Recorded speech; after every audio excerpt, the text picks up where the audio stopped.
Brandy and Theo were about to break up. They just didn't know it yet.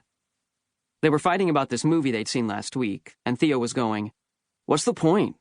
The whole plot was just an excuse for explosions." Brandy responded with, "The explosions are the point," which I mentally added to the long list of reasons she was basically the hottest girl on the planet. Me? I dipped yet another French fry in ketchup, shoved it into my mouth, and watched the action unfold. Theo, poor, clueless Theo, just went, "Well, it was stupid," and took another giant bite of his burger. I'd already finished mine. "You always think stuff I like is stupid," said Brandy. You could practically see the exact moment when she reached the end of her rope.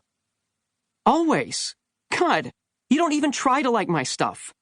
"I do so try," replied Theo. "I saw the movie with you, didn't I?" "Yeah, because you wanted to grope me when the lights went down." Brandy tossed her hair, and I shoved a handful of fries in my mouth to keep myself from grinning. Oh yes, here it came. "I swear, I don't know why I was ever into you." What?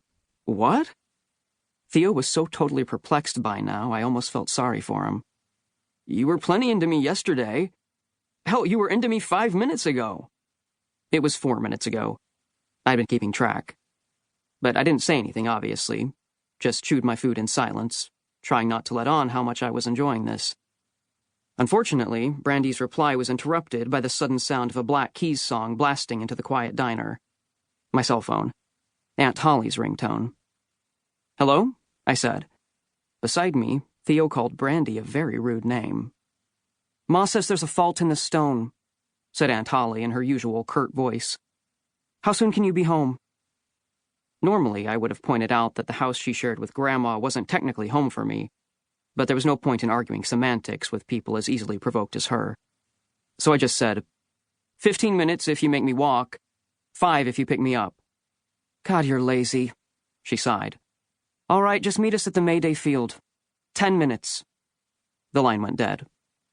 "Guys, I have to go," I said, grabbing my jacket and easing out of the booth. "The relatives require my presence." "See, that's another thing," said Brandy, without even missing a beat.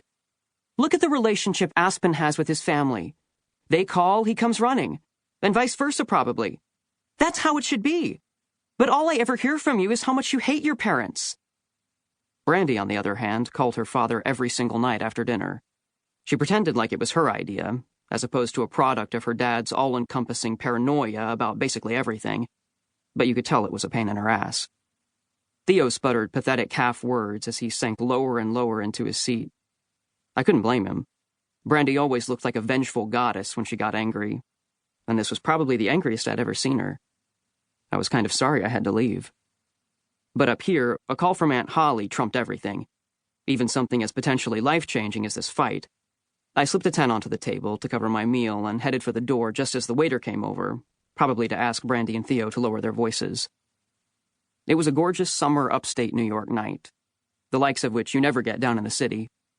Instead of air conditioners spitting dirty water onto overheated sidewalks, Three Peaks was all cool mountain air tinged with the remnants of a hot day.